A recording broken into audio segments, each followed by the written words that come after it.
Assalamualaikum warahmatullahi wabarakatuh.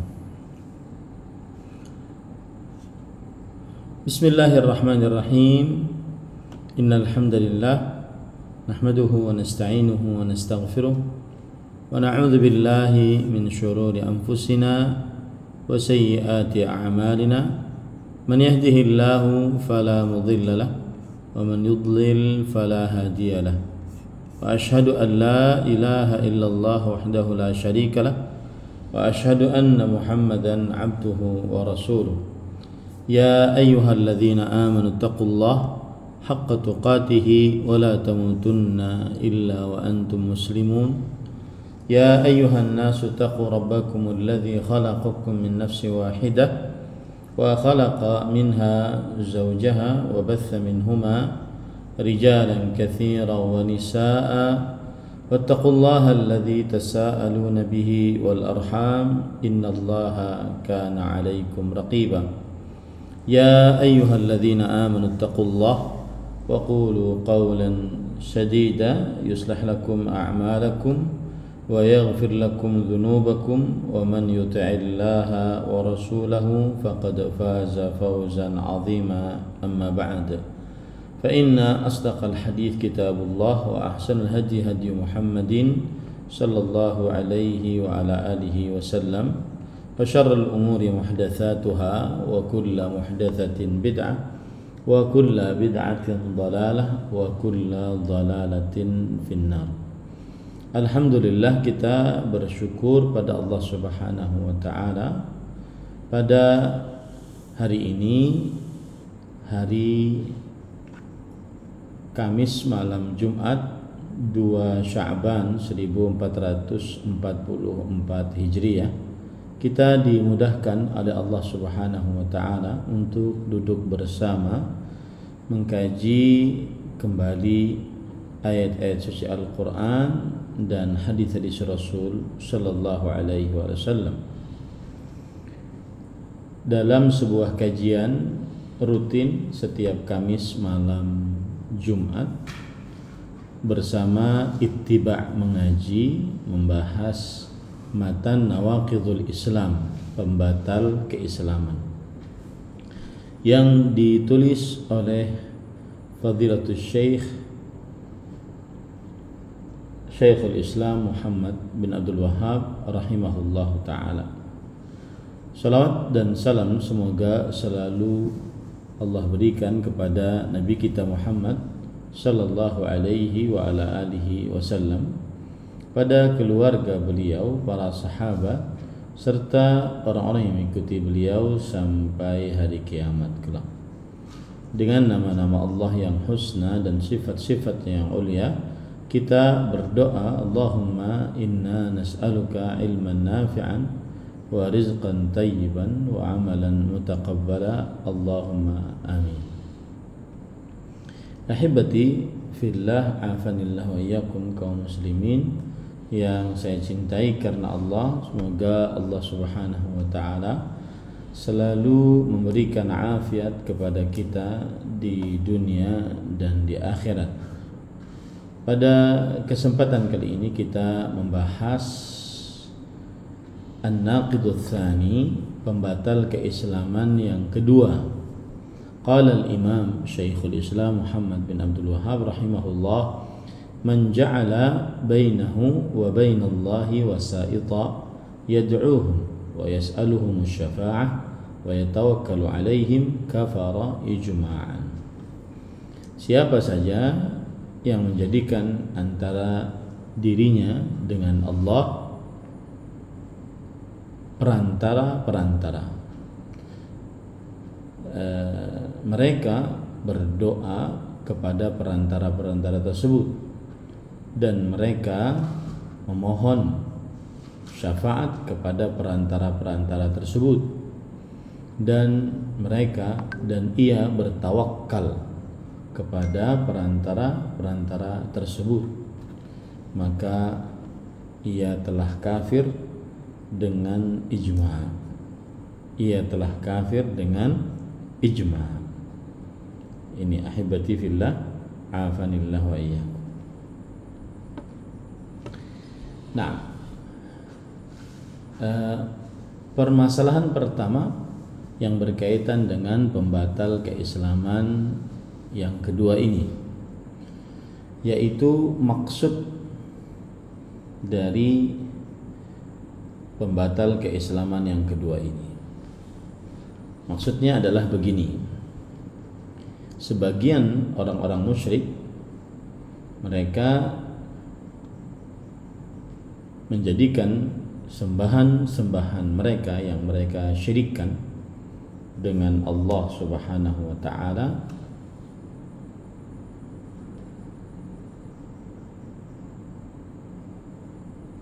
menganggap bahwa sembahan-sembahan selain Allah tersebut memiliki kekuasaan pengaturan di alam semesta. Sebagian mereka mensyirikkan Allah Subhanahu wa taala dengan pengagungan mereka terhadap orang-orang yang sudah meninggal, para penghuni kubur. Dan sebagian mereka mensyirikkan Allah Subhanahu wa taala dengan bintang-bintang. Dan sebagian mereka mensyirikkan Allah Subhanahu wa taala dengan berhala. Maka syaitan menipu mereka dengan cara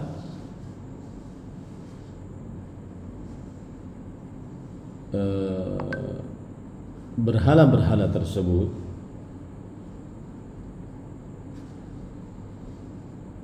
adalah sebagai perantara dan juga sebagai pemberi syafaat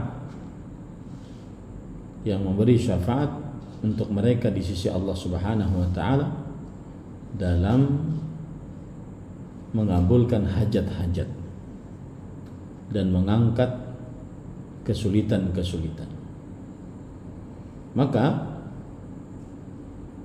mereka pun berdoa kepada perantara-perantara tersebut, dan mereka pun meminta syafaat kepada perantara-perantara tersebut, dan mereka pun bertawakal kepada perantara-perantara tersebut. Dan pembatal ini yang terperosok di dalamnya orang-orang musyrik dari Quraisy, yang mana mereka orang-orang musyrik dari Quraisy menjadikan perantara-perantara bersama Allah Subhanahu wa taala, mendekatkan diri mereka kepada Allah Subhanahu, yang mendekatkan diri mereka kepada Allah Subhanahu wa taala sedekat-dekatnya. Allah Subhanahu wa taala berfirman dalam surat Az-Zumar ayat 3, "Ma na'buduhum illa liyuqarribuna ila Allahi zulfa." Kami tidak beribadah kepada mereka melainkan supaya mereka mendekatkan kami kepada Allah sedekat-dekatnya.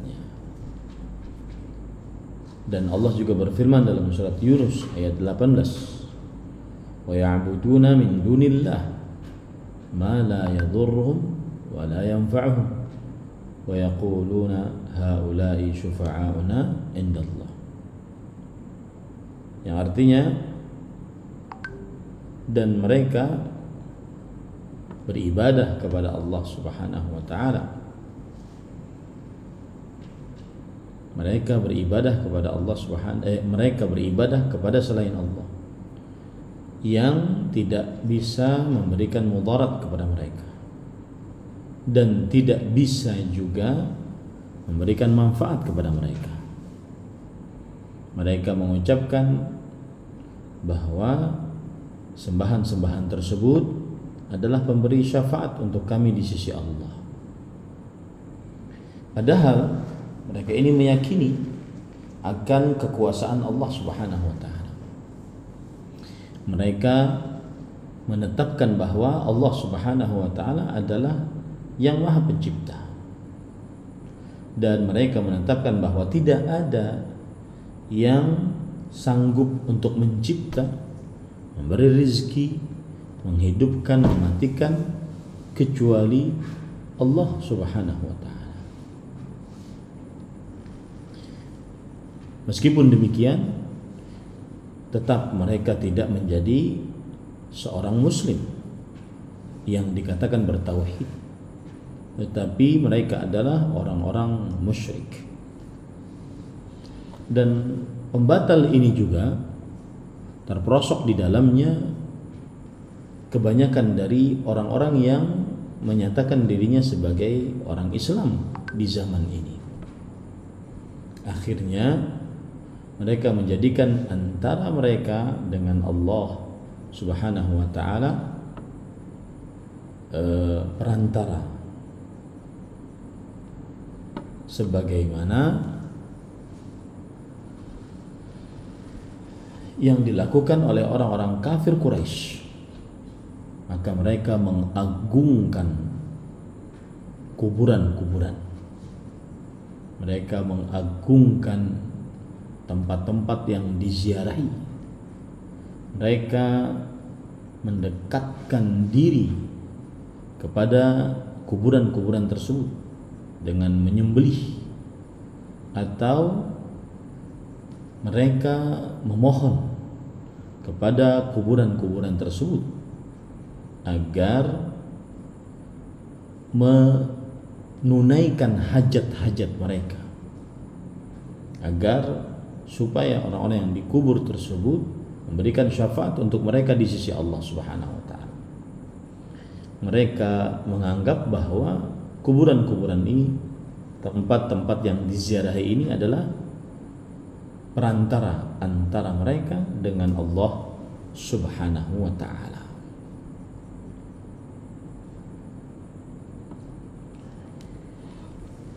Kemudian para ikhwan yang dirahmati oleh Allah Subhanahu wa taala,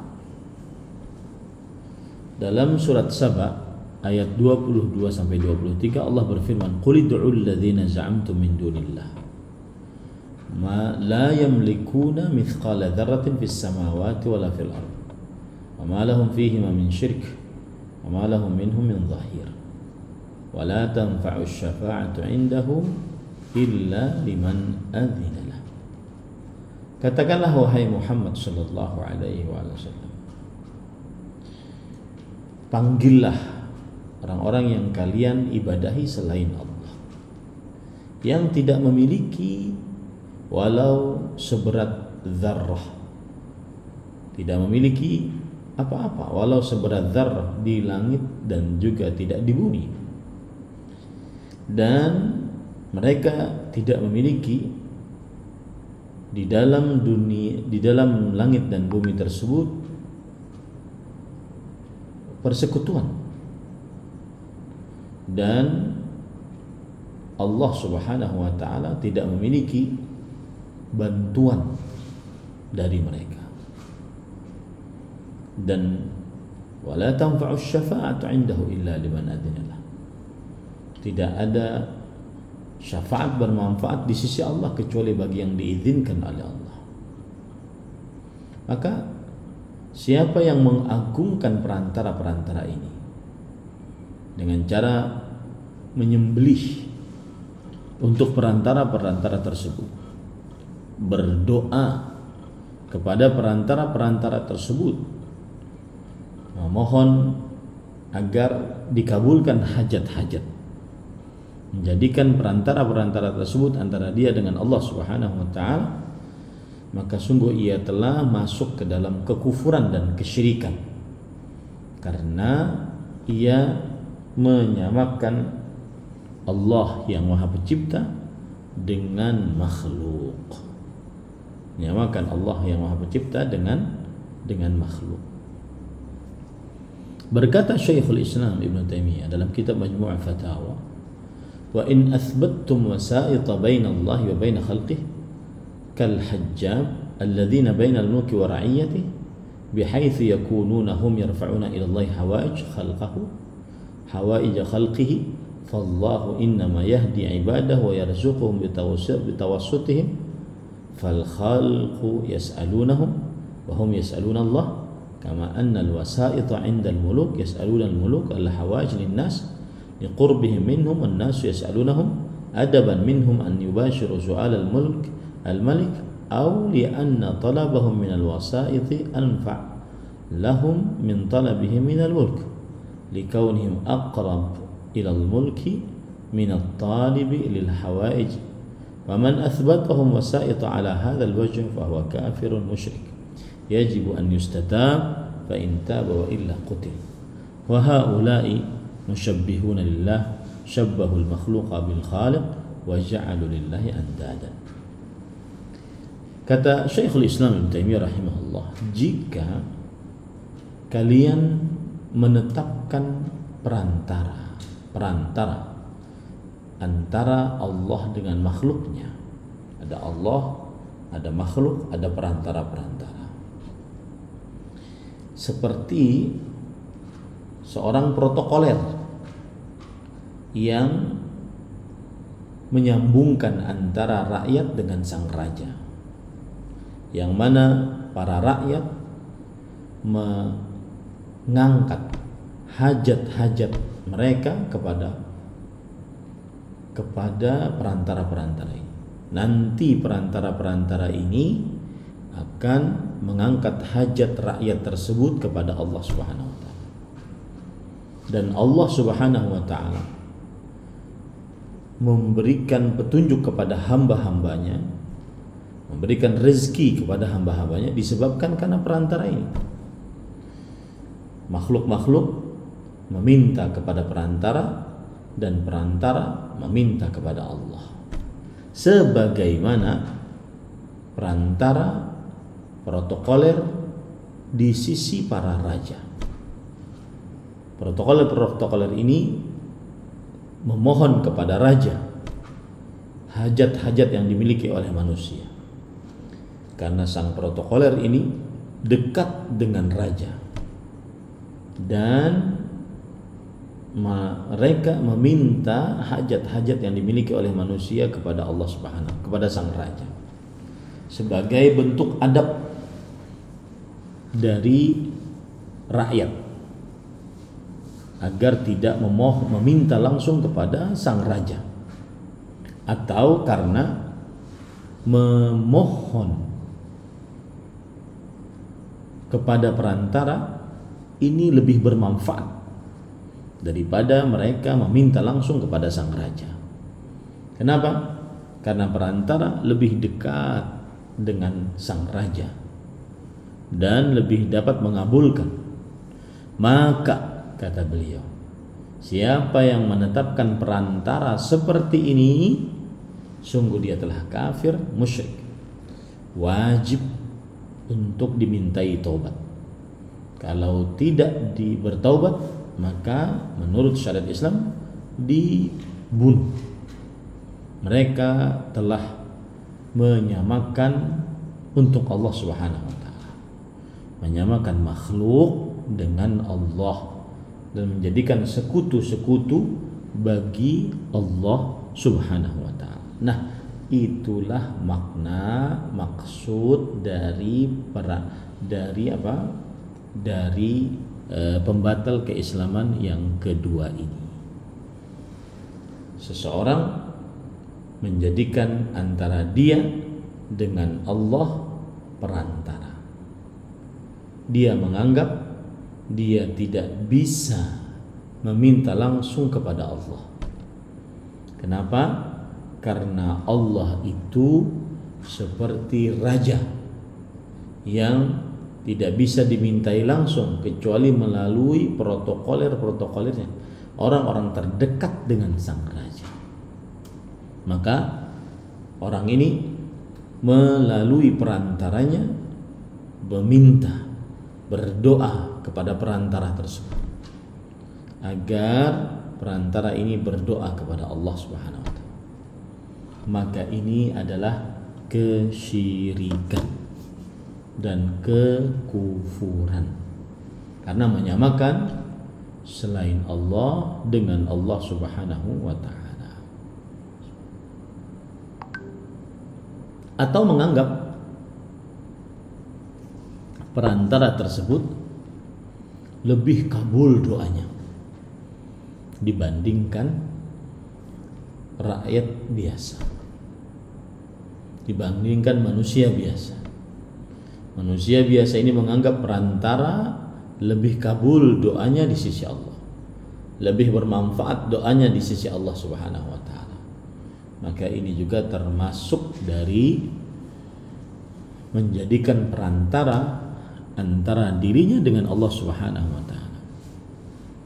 Ini berarti menyamakan makhluk dengan Allah dan menjadikan sekutu bagi Allah Subhanahu wa taala. Nah, mudah-mudahan bisa dipahami ya apa yang dimaksud dengan pembatal keislaman yang kedua. Coba saya ingin mendengar dari pengikut kajian biar saya paham bahwa Bapak Ibu bisa memahami apa yang sudah saya sampaikan tadi. Nah, karena kalau sudah paham, insya Allah kita lanjut. Nah,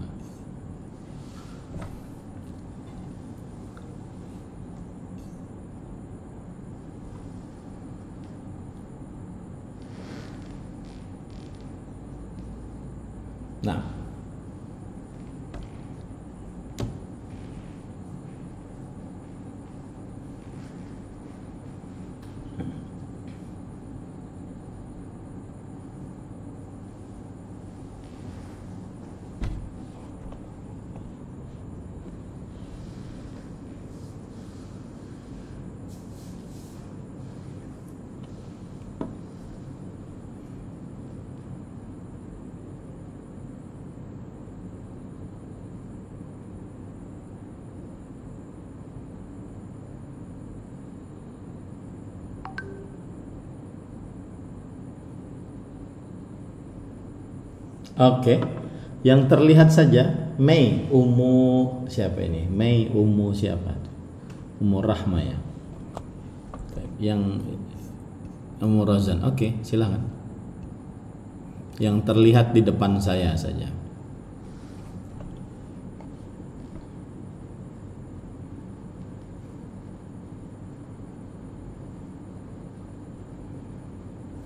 Bisa dikatakan kita tidak akan maju kecuali harus ada yang jawab dulu nih. Karena kalau sudah dipahami maksud pembatal keislaman kedua, maka berarti minimal satu orang sebagai percontohan bahwa bisa dipahami pembatal keislaman yang kedua ini. Nah, silakan.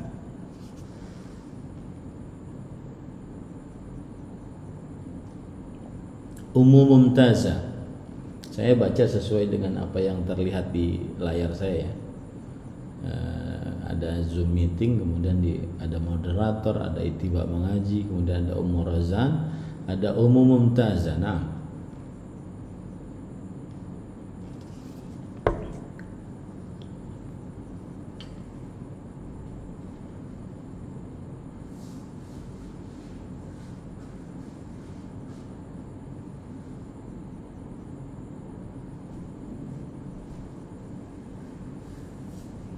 Taib Hartis.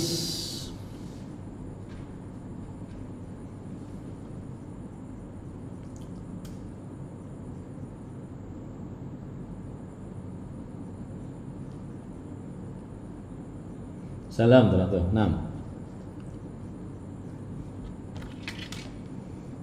Nggak perlu minta maaf, jawab saja.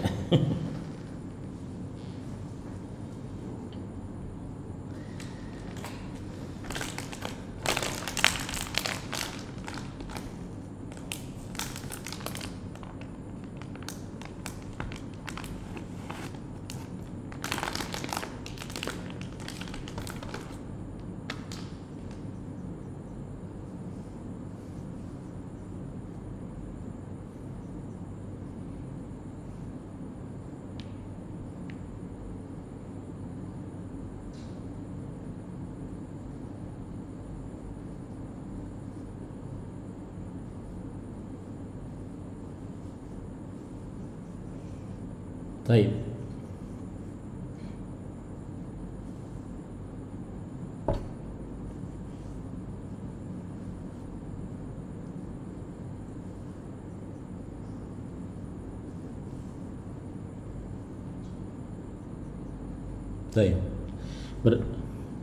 Baik. Terima kasih Pak Hartis. Berarti sudah dimaklumi ya bahwa sisi pembatal keislamannya adalah ketika menyamakan makhluk dengan Allah. Itu paling penting poinnya. Menyamakan makhluk dengan Allah Subhanahu wa taala dalam perihal doa atau ibadah. Yaitu sebagian orang ketika berdoa maka dia menganggap Allah itu seperti makhluk, perlu perantara. Sebagaimana seorang rakyat ingin minta kepada rajanya, perlu perantara. Jika tidak pakai perantara, dikhawatirkan tidak sampai. Gitu ya. Atau dia anggap bahwa sampai juga tapi kurang cepat, pakai perantara lebih cepat. Intinya ada pada penyamaan antara makhluk dengan Allah dalam perihal berdoa, ya, dalam perihal meminta. Nah, itu mudah-mudahan bisa dimaklumi. Dan inilah kesyirikan orang-orang musyrik Quraisy, orang-orang kafir Quraisy, yang mana mereka menganggap bahwa hajat mereka susah dikabulkan jika meminta langsung kepada Allah. Akhirnya mereka minta kepada berhala-berhala mereka dengan asumsi berhala ini yang menyampaikan hajat-hajat mereka kepada Allah Subhanahu wa taala. Sama seperti sebagian yang menisbatkan dirinya kepada agama Islam di zaman sekarang, tetapi perbuatannya kesyirikan, yaitu tidak minta langsung kepada Allah, akan tetapi melalui perantara, entah itu orang yang sudah mati, ya, atau jin, ataupun malaikat, ataupun siapa saja dari manusia-manusia yang sudah mati. Mereka menganggap berdoa langsung kepada Allah itu adalah susah dikabulkan, sebagaimana meminta langsung kepada raja susah didengar dan tidak akan sampai permintaan. Maka harus mencari perantara antara rakyat dengan raja, yang bisa perantara ini menyampaikan hajat mereka kepada raja. Begitu juga orang yang mensyirikkan Allah tadi. Mereka menganggap doa mereka tidak sampai tanpa perantara. Berarti dalam hal ini mereka menyamakan makhluk dengan Allah dalam perihal berdoa dan meminta hajat. Baik. Saya satu lagi coba Pak Putra bisa menjawab nggak ya? Nah,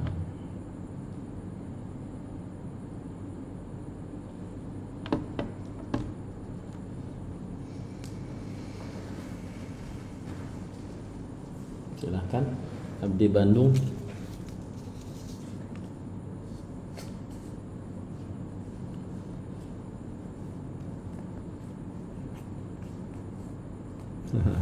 Ibu Fauzia sampingnya.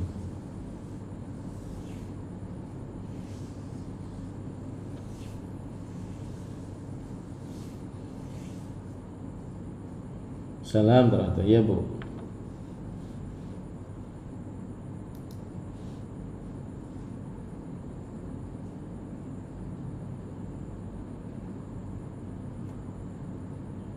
Bukan. Ibu paham pembatal keislaman yang kedua yang sudah saya jelaskan?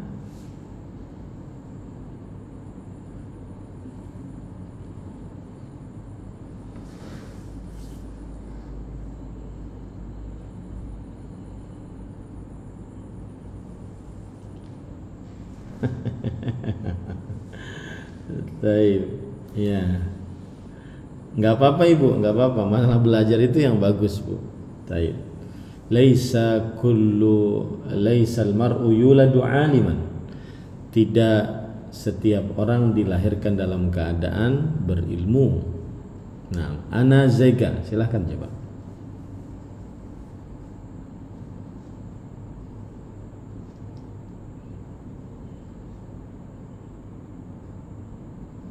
Salam ratu ya.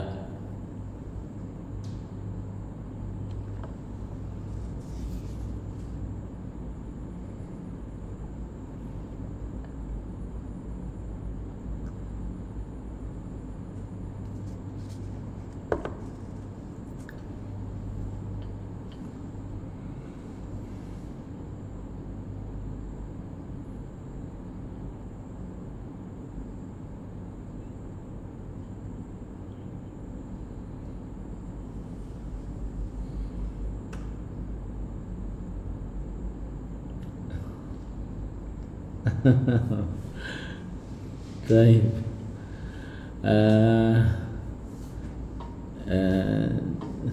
Yang saya paparkan tadi tidak seperti itu. Yang saya paparkan tadi adalah bahwa terjadi di dalam pembatal keislaman kedua terjadi kesyirikan. Nah, bagaimana kesyirikannya itu? Nah, Bu Nunung NDH, silahkan.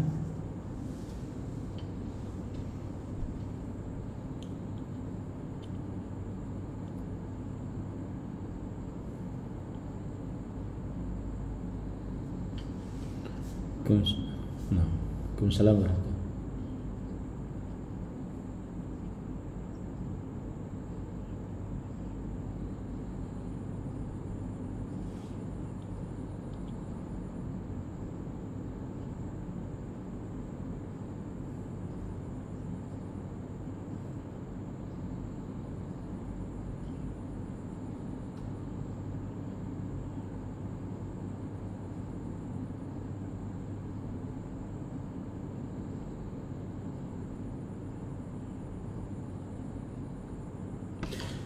Kesyirikannya pada mana Bu? Kesyirikannya di mana?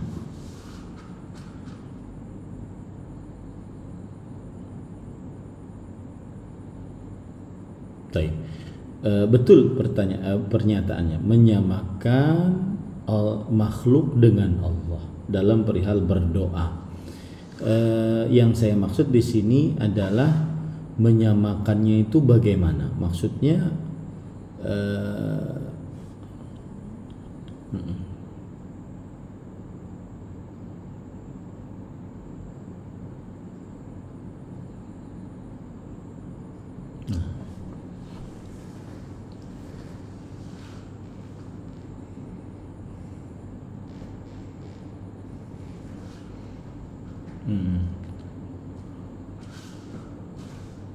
siap.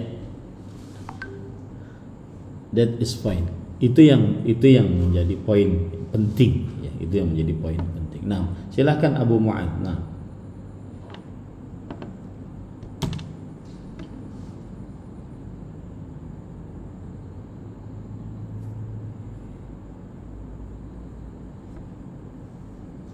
Waalaikumsalam warahmatullahi wabarakatuh. Nah, ya.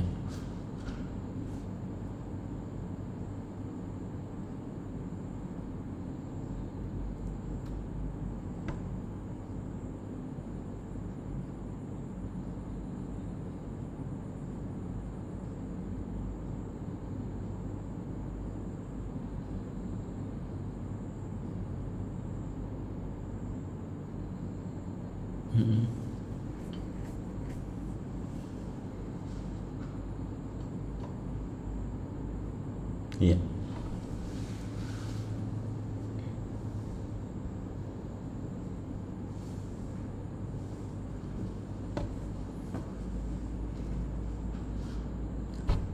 That is fine. Baik.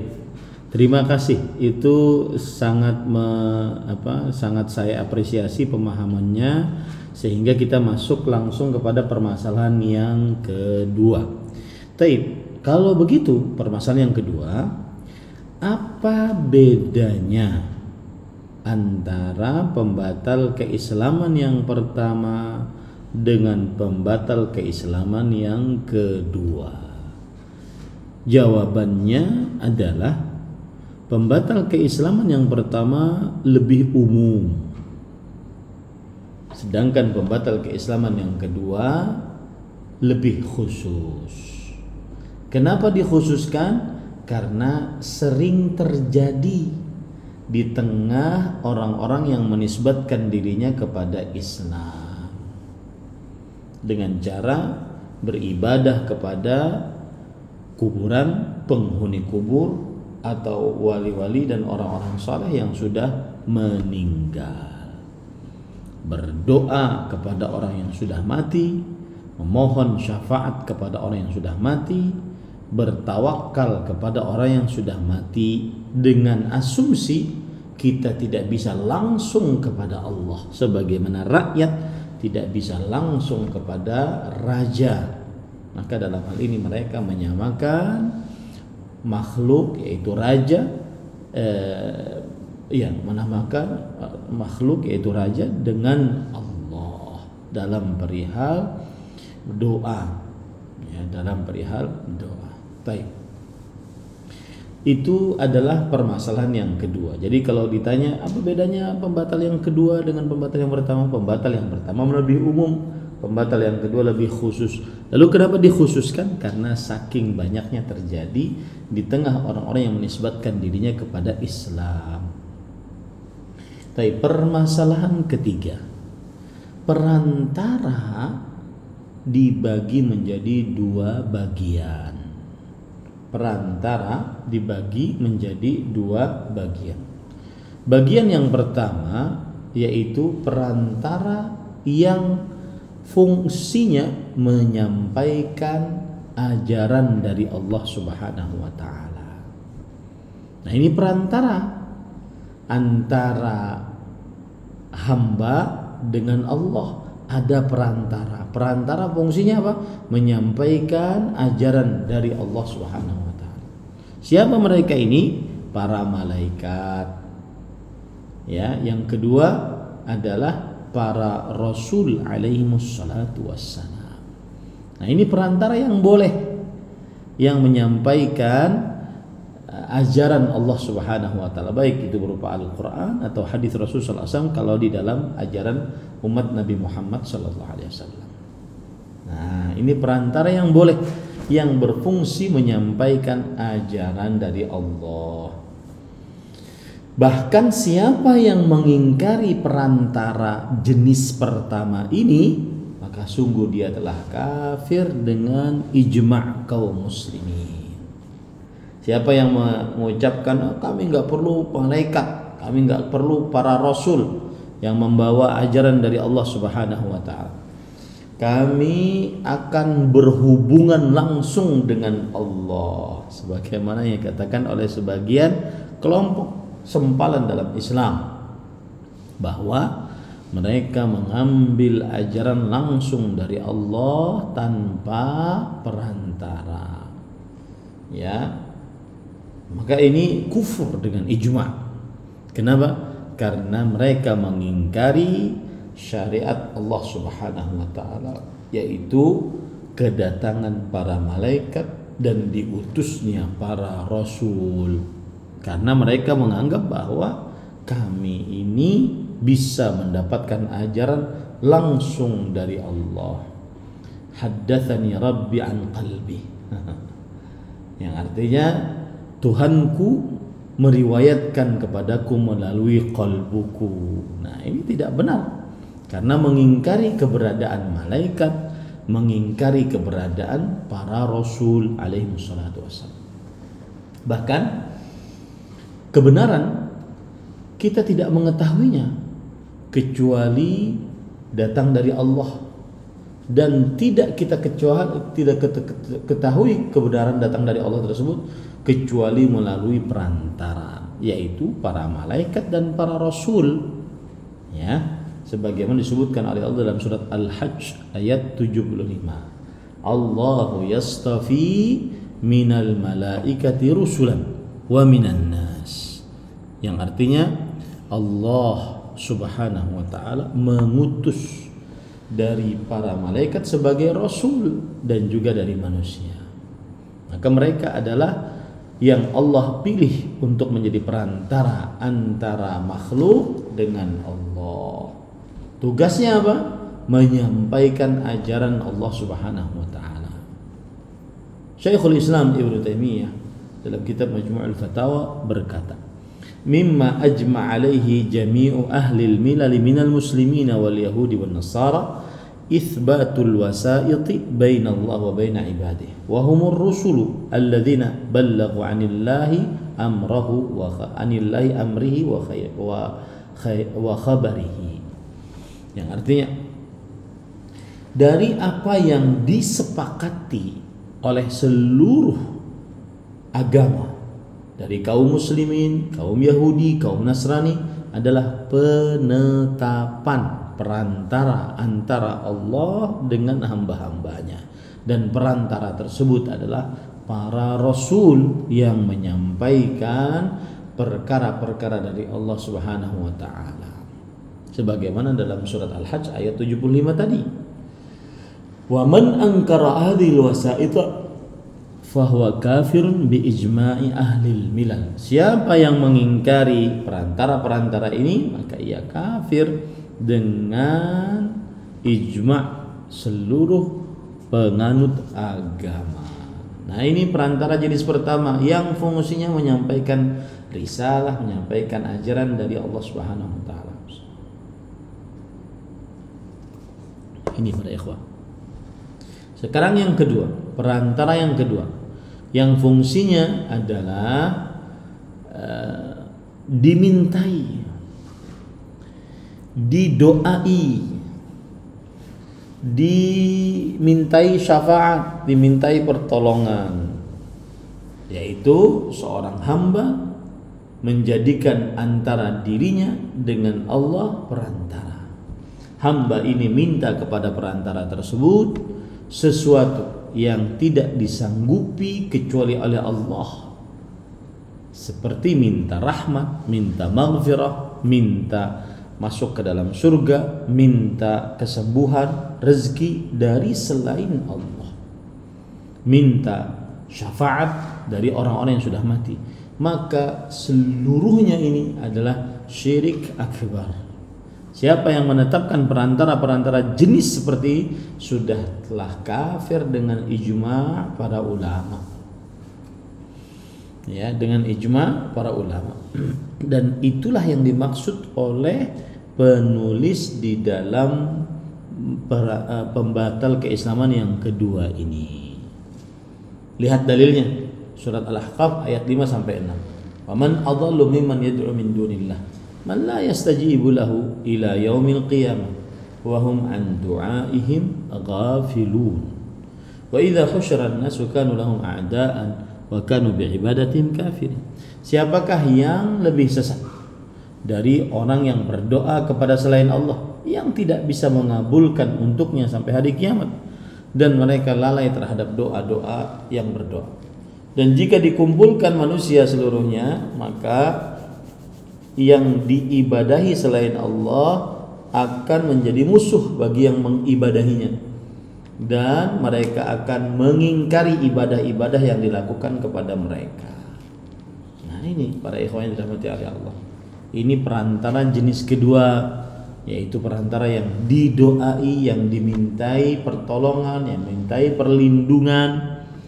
Maka mereka ini, siapa yang menetapkannya, maka sungguh dia telah menetapkan mengerjakan perbuatan syirik akbar. Ya, syirik akbar. Baik, itu permasalahan yang ketiga. Baik. Sebelum masuk permasalahan yang keempat, saya bertanya lagi. Ya, ayo silahkan siapa jawab. pembagian perantara. Nah,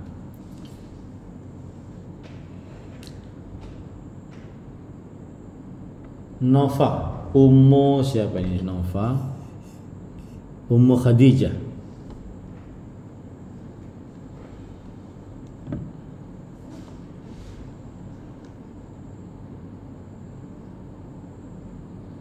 Assalamualaikum. Nah, ya.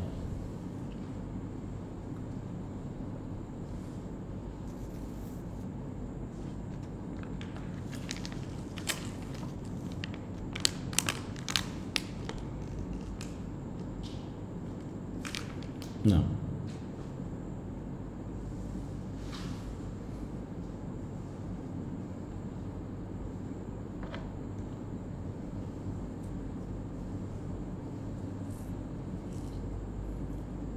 ya.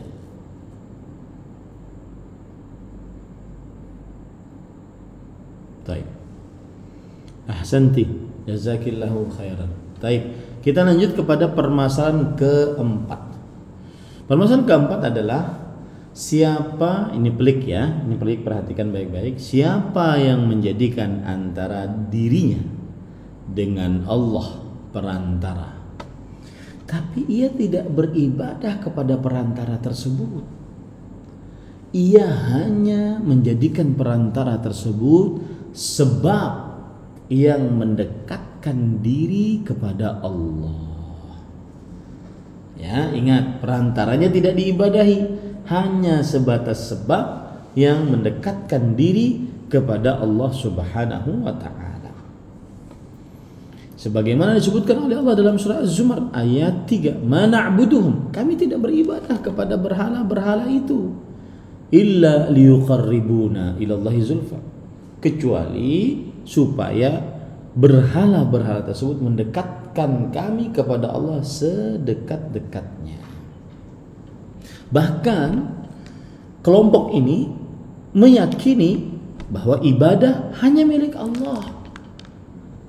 Ya, mereka tidak beribadah kecuali kepada Allah. Tetapi mereka menjadikan perantara-perantara tersebut hanya sebab untuk mendekatkan diri mereka kepada Allah. Ya, makanya mereka minta kepada si mayit yang ada dalam kubur agar berdoa untuknya. Maka apakah ini dianggap sebagai kesyirikan akbar? Saya datang nih ke kuburan seorang yang dianggap wali. Kemudian saya katakan, wahai wali, wahai wali, berikanlah saya pertolongan. Madad, madad. Berikanlah saya pertolongan, kekuatan. Taib. Yang berdoa seperti itu dia meyakini bahwa dia tidak beribadah kepada si wali. Dia meyakini bahwa ibadah hanya milik Allah. Dia meyakini bahwa tidak boleh beribadah kecuali hanya kepada Allah Subhanahu wa taala. Apakah perbuatan seperti ini disebut sebagai kesyirikan akbar atau tidak? Baik, pendapat yang pertama, ternyata ada khilaf. Ya, ternyata ada khilaf bahwa itu dianggap sebagai syirik akbar. Pendapat yang kedua, bahwa itu tidak dianggap sebagai syirik akbar, tetapi dianggap bisa menghantarkan kepada syirik akbar. Dan berbuat demikian termasuk perbuatan bid'ah saja. Nah, ini para ikhwan dirahmati oleh Allah Subhanahu wa taala. Nah, pendapat yang kedua ini, mereka tidak menjadikan perbuatan tersebut sebagai syirik akbar. Kenapa? Karena berdoa kepada, meminta doa dari selain Allah tidak khusus hanya dengan Allah. Tidak khusus hanya dengan Allah Subhanahu wa taala. Padahal kita sudah menyebutkan pengertian syirik akbar, bahwa syirik akbar adalah menyamakan selain Allah dengan Allah dalam sesuatu yang khusus milik Allah. Mereka mengatakan meminta doa dari selain Allah tidak khusus milik Allah, karena boleh meminta doa kepada orang yang masih hidup. Kalau seandainya meminta doa kepada Allah khusus milik Allah, maka tidak diperbolehkan meminta doa kepada orang yang masih hidup. Kenapa? Karena itu khusus milik Allah. Oleh karena itu kata mereka, meminta doa dari si mayit tidak syirik akbar. Ya, tidak syirik akbar. Dan ini pendapat Imam Ibnu Baz rahimahullah. Tapi catatannya tadi ya, kalau misalkan nih saya mengatakan wahai wali fulan yang sudah meninggal, tolonglah saya. Dalam kalbu saya meyakini Allah yang satu-satunya berhak diibadahi. Ibadah tidak boleh diberikan hanya kepada Allah Subhanahu wa ta'ala. Tetapi mereka ini hanya meminta kepada orang yang sudah meninggal tersebut. Nah, ini kata mereka tidak syirik. Kenapa demikian? Karena kalau meminta doa itu kepada selain Allah adalah kesyirikan, maka tidak boleh meminta doa kepada orang yang masih hidup. Ya. Kalau seandainya berdoa adalah hak khusus milik Allah Subhanahu wa taala, maka tidak boleh meminta doa kepada selain Allah agar didoakan oleh selain Allah Subhanahu wa taala. Tidak diperbolehkan. Tapi ini kan kalau masih hidup boleh katanya.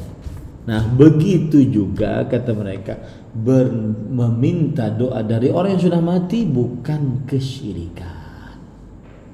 Asalkan dia masih meyakini dalam kalbunya Allah Subhanahu wa taala penciptanya, pengaturnya, dan Allah Subhanahu wa taala yang paling berhak untuk diibadahi. Nah, ini bagaimana? Ya. Para ikhwan yang dirahmati oleh Allah Subhanahu wa taala, maka pendapat yang kedua mengatakan itu bukan kesyirikan, tapi sarana menghantarkan kepada kesyirikan. Ya.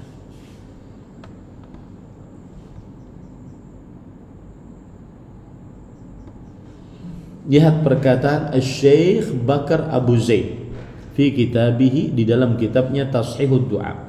Su'alu hayyin, orang yang masih hidup meminta limayyitin, kepada orang yang sudah meninggal, bihadrati qabrihi, di hadapan kuburan orang yang sudah meninggal tersebut, bi an yad'u wallaha lahu, agar orang yang sudah meninggal ini berdoa kepada Allah untuknya, mithlu qawli ubadil qubur mukhatabina laha, ya fulan ud'ullaha li bikadza wa kadza, seperti ucapan orang-orang yang beribadah kepada kuburan dengan membawa redaksi kepada orang yang sudah dikubur dengan mengatakan, wahai fulan, doakanlah untukku, berdoalah kepada Allah untukku dengan seperti ini, seperti ini.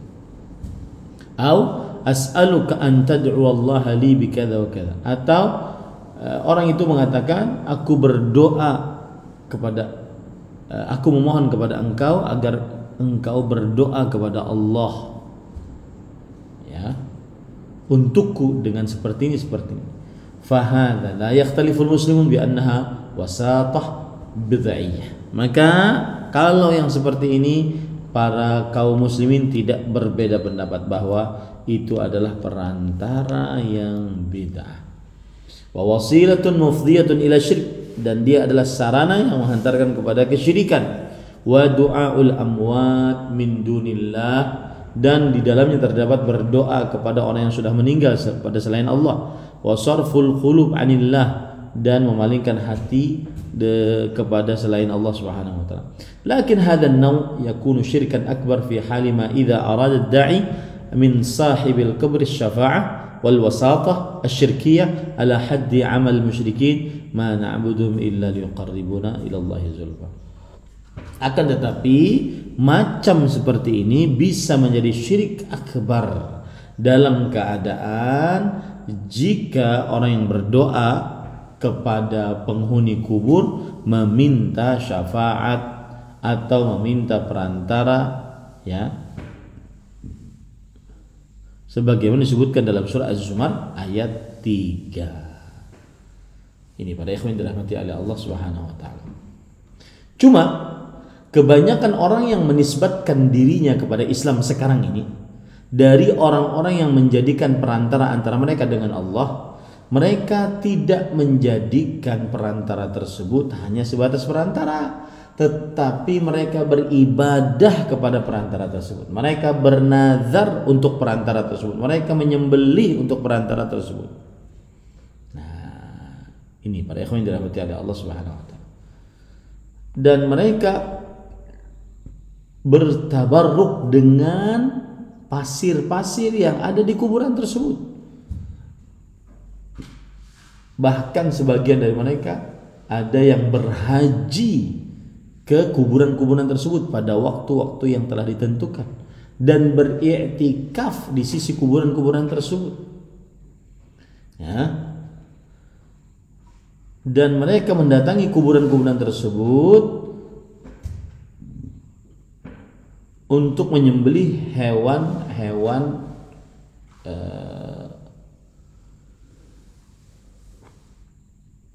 ternak di sisi kuburan-kuburan tersebut untuk mendekatkan diri dengan sembelihan-sembelihan tersebut kepada orang-orang yang sudah dimati di dalam kubur tersebut, dengan anggapan bahwasanya mereka mendekatkan diri mereka kepada Allah.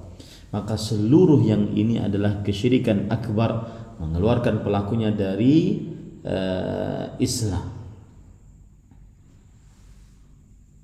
Dan mereka telah terperosok dari apa yang dilarang oleh Nabi Muhammad SAW, sebagaimana dalam hadis riwayat Muslim dari Jundub radhiyallahu an, inna man kana qablakum kanu yattakhiduna qubur anbiya'ihim wa salihihim masajid ala fala tattakhidul qubur fa inni anhaakum an dzalik. Sesungguhnya orang-orang sebelum kalian mereka menjadikan kuburan nabi-nabi dan orang-orang saleh mereka sebagai masjid. Maka janganlah kalian jadikan kuburan-kuburan sebagai masjid, karena sesungguhnya aku telah melarang kalian akan hal itu. Fawaqa'a haula bima waqa'a fihi al-yahud wan nasara min qablu min al-bina' al-qubur wa kana hadha mamnu'an في الصدر الأول من هذه الأمة في عصر القرون المفضلة حتى جاءت دولة الفاطميين الشيعة. Yang artinya maka terjadilah apa yang terjadi pada kaum Yahudi dan Nasrani. Ya, maka sebagian kaum muslimin juga seperti itu.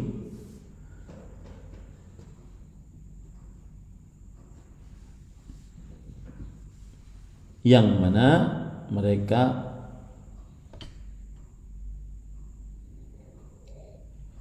asalnya tidak membangun di atas kuburan, yang sampai datang Daulah Fatimiyah yang menganut aliran Syiah dan menguasai Mesir dan selain-lainnya.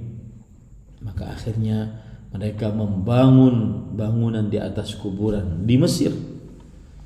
Kemudian setelah itu tambah banyak, ya, kuburan-kuburan yang dikeramati di tengah-tengah kaum muslimin, disebabkan mereka orang-orang Syiah. Semoga Allah Subhanahu wa taala memberikan balasan yang setimpal kepada mereka, adalah kelompok yang pertama kali membangun di atas kuburan, sebagaimana dikatakan oleh Syekhul Islam Ibnu Taimiyah rahimahullahu taala. Jadi Ustaz, ini mengambil yang mana Ustaz? Apakah dia syirik akbar ataukah dia sarana yang menghantarkan kepada syirik akbar? Wallahu alam. Yang jelas dijauhi perbuatan seperti ini. menjadikan antara dirinya dengan Allah perantara, dia tidak beribadah kepada perantara tersebut, dia tidak menjadikan perantara tersebut hal-hal yang diharamkan. Nah, ini para ikhwan yang dirahmati oleh Allah Subhanahu wa taala. Nah, apakah ini syirik akbar atau tidak? Jawabannya adalah dia bukan syirik akbar. Tapi dalam hati saya tetap mengatakan syirik akbar itu karena berdoa masalahnya kepada selain Allah. Ya, berdoa kepada selain Allah. Nah,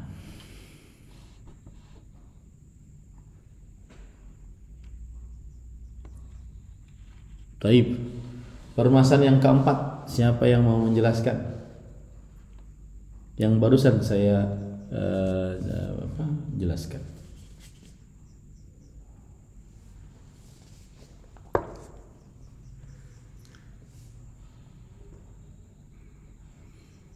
Pak Dedi.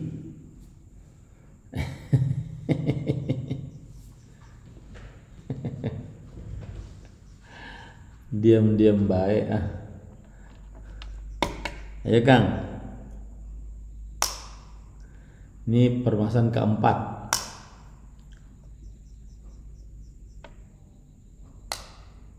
Hah?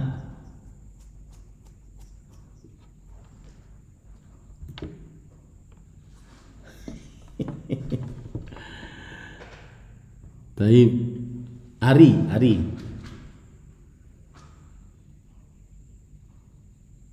Oke. Pak Sahlani.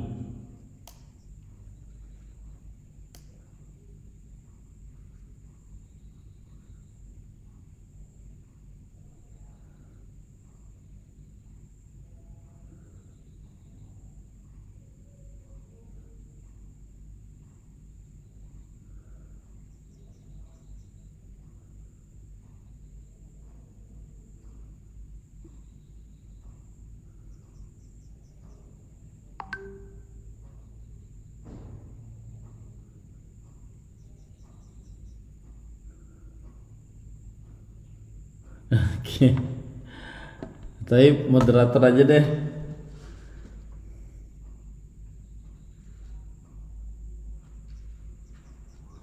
Iya.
Taib, ahsan. Taib, kiranya cukup itu permasalahan yang keempat. Insyaallah taala pada pertemuan yang akan datang kita bahas permasalahan kelima, syubhat dalam permasalahan menjadikan perantara. Nah, silakan jika ada yang ingin bertanya. Tafadhol.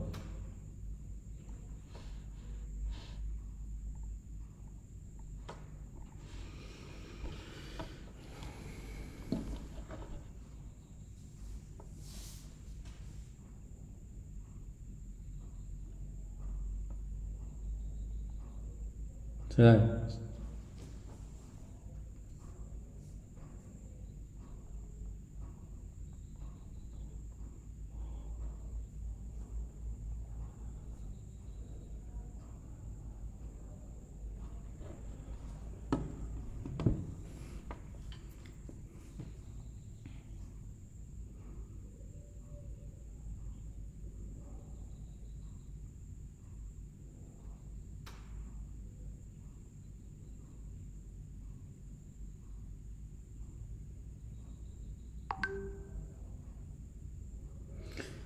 Bismillah, walhamdulillah, wassalatu wassalamu ala rasulillah wa ala alihi wa ashabihi wa man wala, amma ba'd. Kalau seandainya seseorang ingin selamat, ya harus meminta kepada Allah saja tanpa yang pelik-pelik tadi, ya. Minta kepada Allah, meyakini dalam hatinya hanya Allah yang patut diibadahi, tetapi dia tetap minta kepada wali dengan asumsi bahwa wali tersebut bisa menyampaikan hajatnya kepada Allah, ya, karena berdoa kepada selain Allah Subhanahu wa taala bukan hak milik khusus Allah Subhanahu wa taala. Doa bukan hak milik khusus Allah. Buktinya kita boleh minta doa kepada orang yang sudah kepada orang yang masih hidup. Kalau doa itu hak khusus milik Allah, maka kita tidak boleh minta kepada orang yang hidup sekalipun. Maka yang seperti ini kita katakan lebih baik, lebih selamat, keluar dari khilaf, berdoa langsung kepada Allah tanpa yang disebutkan tadi, hatinya tetap seperti ini. Lebih baik berdoa kepada Allah langsung, satu-satunya tiada sekutu bagi Allah. Wallahu a'lam. Nah.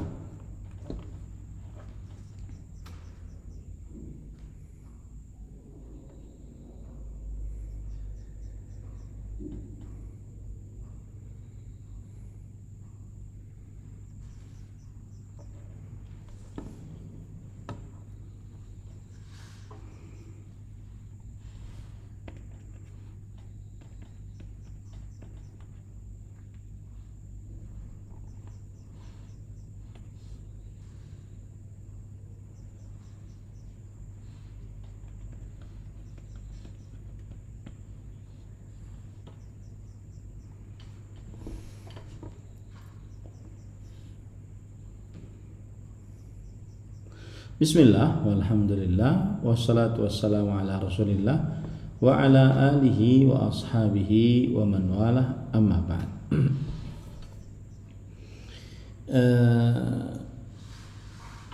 Adapun untuk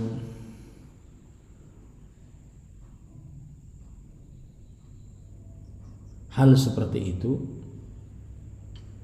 kita lihat asal hukum permasalahannya, yaitu apakah mayit mendengar pembicaraan yang menziarahinya. Dan jumhur ulama berpendapat bahwa mayit mendengar pembicaraan yang menziarahinya. Dan ini adalah pendapat jumhur menurut Syekhul Islam, Imam Ibnu Katsir, Imam As-Suyuti. Ya. Sebagaimana disebutkan bahwa apabila seorang yang melewati sebuah kuburan, kemudian ia mengucapkan salam kepada penghuni kubur tersebut, dan penghuni kubur tersebut mengetahui ketika masih hidup di dunia bahwa dia adalah kawannya, maka penghuni kubur tersebut akan menjawabnya. Dan Rasulullah SAW pernah berdiri kepada orang-orang yang mati syahid di peperangan Badar, ataupun kepada orang-orang yang mati terbunuh di peperangan Badar dari kaum musyrikin. Dan beliau bersabda, hal wajadtum ma wa'adakum rabbukum haqqan, apakah kalian telah mendapati apa yang telah Allah ancamkan kepada kalian? Apakah kalian dapati dengan benar? Kemudian Rasulullah SAW juga bersabda, innahum la yasma'una ma aqul, sesungguhnya mereka benar-benar mendengar apa yang aku ucapkan. Sebagaimana Nabi Muhammad SAW memerintahkan kita untuk mengucapkan salam atas penghuni kubur, dan berdoa untuk penghuni kubur. Sebagaimana hadis riwayat Muslim dari Aisyah radhiyallahu anha bahwa Nabi Muhammad SAW bersabda, "Assalamu ala ahli diyar minal mu'minin wal muslimin wa yarhamullahu al-mutaqaddimin minna al-mutaakhirin wa inna insyaallah bikum lalahiqun." Akan tetapi bukan petunjuk Rasulullah sallallahu alaihi wasallam dan para sahabat untuk duduk di sisi pekuburan dan ngobrol dengan mayit yang di dalam kubur, kecuali cuma salam dan doa yang disyariatkan. Dan tidak dilakukan lagi bahwa hal tersebut tidak perlu untuk dilakukan dan terkadang masuk ke dalam perbuatan yang mengada-ngada dalam agama. Dan ini dikhawatirkan masuk ke dalam perbuatan niyahah, yaitu terlalu berlebih-lebihan di dalam mengingat kematian seorang yang sudah meninggal. Jadi para ikhwan yang dirahmati oleh Allah, tidak diragukan lagi menyibukkan diri dengan berzikir atau berdoa untuk orang yang sudah meninggal kepada Allah Subhanahu wa taala. Ini lebih utama. Karena fungsi daripada berziarah kubur adalah mengingatkan akan kehidupan akhirat. Zurul kubur fa inna tudzakirukumul akhirah. Ziarahilah kuburan-kuburan karena sesungguhnya akan mengingatkan kalian untuk kehidupan akhirat. Hadis riwayat Muslim dan Imam Ibnu Majah. Ini para ikhwan yang dirahmati oleh Allah Subhanahu wa taala. Wallahu a'lam. Nah.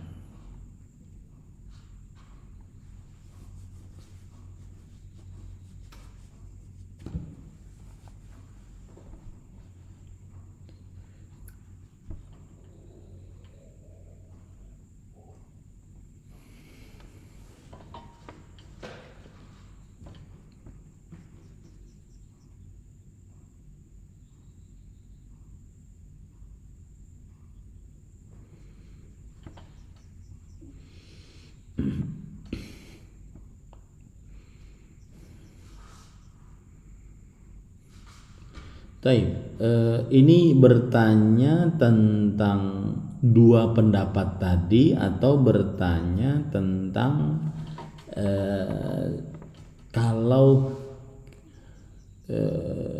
kalau kita menguatkan pendapat ini lalu imamnya pendapat yang kedua atau sebaliknya begitu. Pertanyaannya lebih tuju kepada yang mana? Paham nggak maksud saya, Kang Nugroho?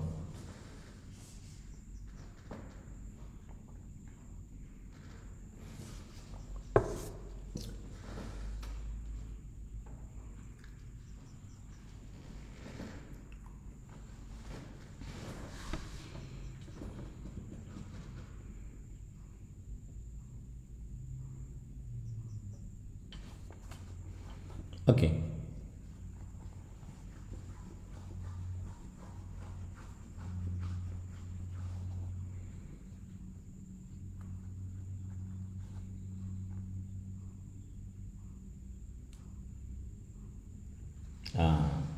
Berarti pertanyaannya berkaitan dengan permasalahan pertama, bukan berkaitan dengan sholatnya kan ya?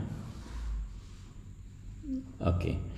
Wallahu alam, saya lebih condong kepada bahwa doa adalah ibadah dan ibadah tidak boleh diberikan kecuali hanya kepada Allah Subhanahu wa ta'ala. Rasulullah SAW bersabda, ad-du'a huwal ibad. Inti ibadah adalah doa. Maka tidak boleh berdoa kecuali hanya kepada Allah. Allah berfirman, fad'ullah wakhlishina lahu. Berdoalah kepada Allah dengan ikhlas hanya kepada Allah. Oleh karena itu, apabila ada orang berdoa kepada perantara, meskipun dia meyakini ibadah itu hanya milik Allah, doa itu hanya milik Allah. Dia hanya berdoa kepada perantara tersebut hanya sebatas agar perantara tersebut mendekatkan doanya kepada Allah Subhanahu wa taala. Maka tetap ini masuk ke dalam jurang kesyirikan, karena sudah memalingkan doa kepada selain Allah. Dan doa adalah hak yang paling khusus yang dimiliki oleh Allah Subhanahu wa taala. Oleh karenanya Allah berfirman, qala rabbukum ud'uni astajib lakum. Baik. Adapun alasan meminta didoakan kepada orang yang masih hidup, kenapa diperbolehkan? Ini menunjukkan bahwa doa bukan hak khusus milik Allah.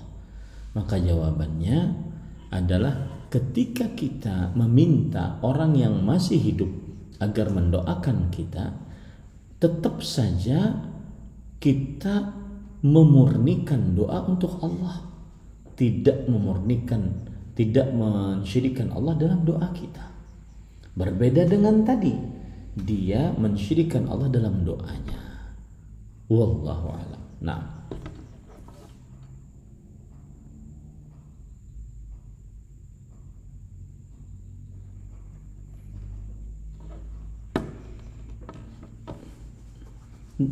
dan hati-hati jangan sampai serampangan gitu ya, jangan sampai serampangan. Jadi kalau orang mengambil pendapat kedua, ya itu juga pendapat ulama, ya meskipun kita berhak untuk menguatkan pendapat yang pertama begitu ya. Wallahu a'lam. Nah,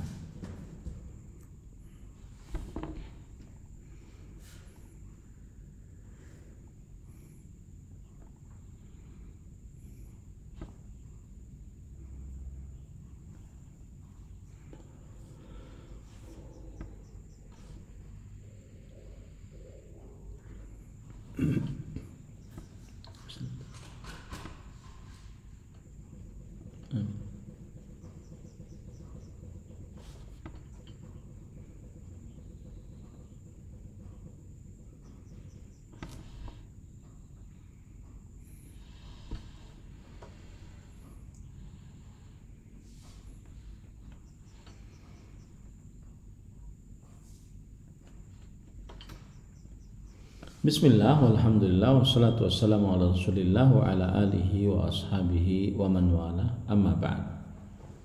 Allah berfirman di dalam Al-Quran surah Al-Baqarah, wa idza qila lahum ittabi'u ma anzalallah qalu bal nattabi'u ma alfayna alaihi abana. Jika dikatakan kepada mereka, ikutilah apa yang diturunkan oleh Allah Subhanahu wa taala, mereka berkata, tidak, kami mengikuti apa yang merupakan kebiasaan nenek moyang kami. Kebiasaan nenek moyang yang dimaksud di sini adalah yaitu mensyirikkan Allah Subhanahu wa taala. Ya. Yaitu apa yang didapati dari kebiasaan nenek moyang. Ma wajadna alaihi abana, apa yang kami dapati dari kebiasaan nenek moyang kami, yaitu dalam rangka mensyirikkan Allah Subhanahu wa taala. Awalau kana abahum la ya'qiluna syai'an wa la yahtadun. Meskipun nenek moyang mereka tidak mengetahui apa-apa dan mereka tidak mendapat petunjuk. Nah, ini yang dimaksud dengan mengikuti agama nenek moyang, yaitu yang melakukan kesyirikan. Wallahu a'lam. Nah,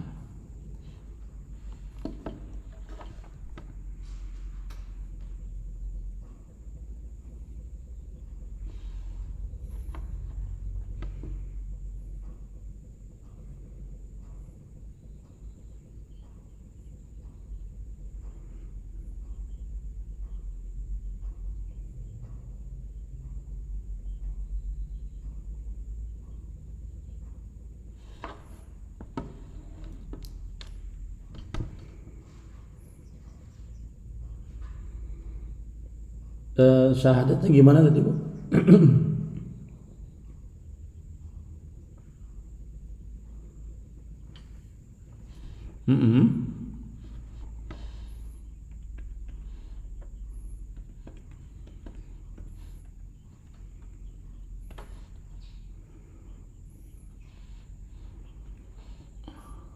Oke, paham. Bismillah, walhamdulillah, wassalatu wassalamu ala rasulillah wa ala alihi wa ashabihi wa man wala. Ini mungkin maksudnya adalah ketika ada orang yang mau masuk dalam agama Islam, lalu kemudian dia diajak untuk bersyahadat.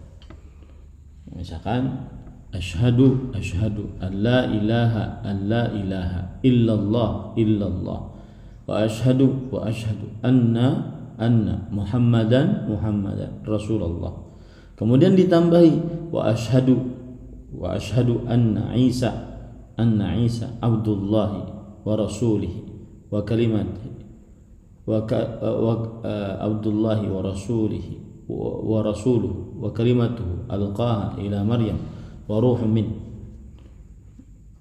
Maka apakah boleh seperti ini? Jawabannya tidak mengapa, gitu ya.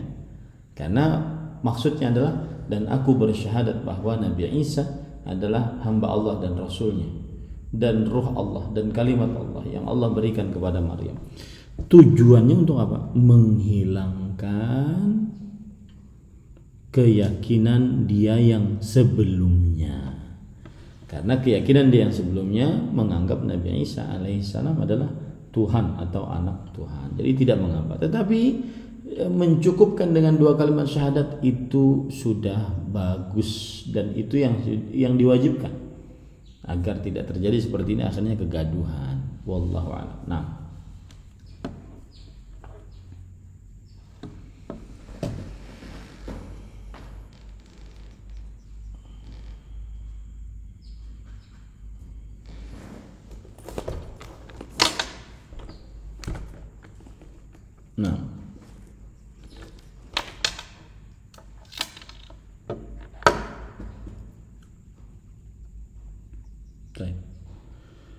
Bismillah, walhamdulillah, wassalatu wassalamu ala rasulillah wa ala alihi wa ashabihi wa man wala, amma ba'd.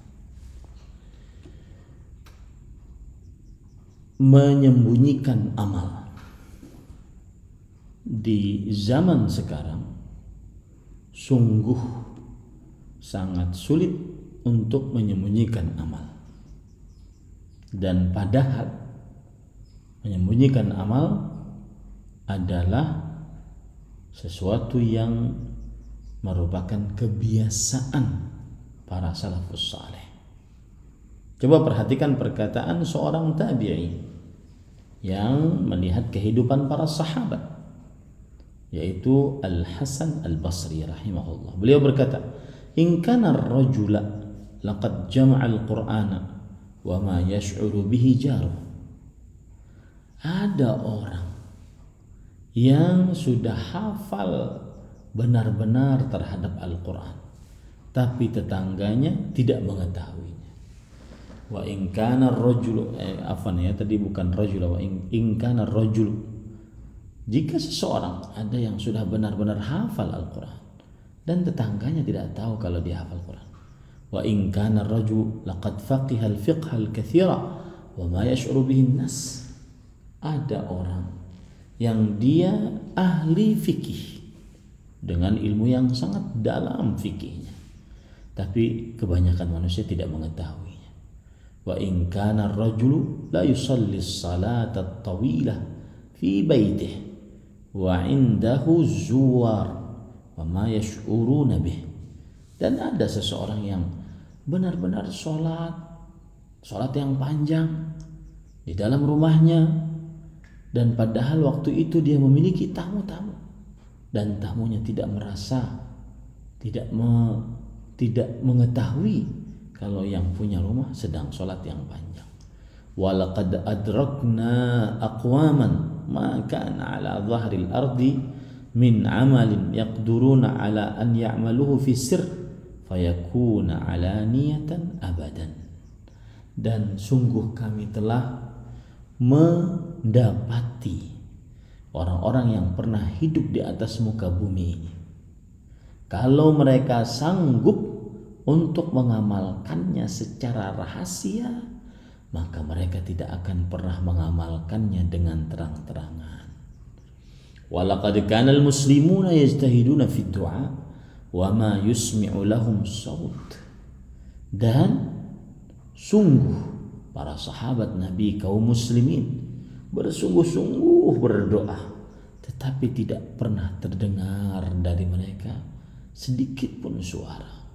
In kana illa hamsan bainahum wa baina rabbihim azza wa jalla, kecuali hanya sekedar ucapan-ucapan yang merupakan hams, yaitu ucapan-ucapan desis-desis saja antara dia dengan Allah azza wa jalla. Alangkah sedihnya kalau kita perhatikan dengan zaman kita sekarang, bagaimana HP berbuat terhadap manusia,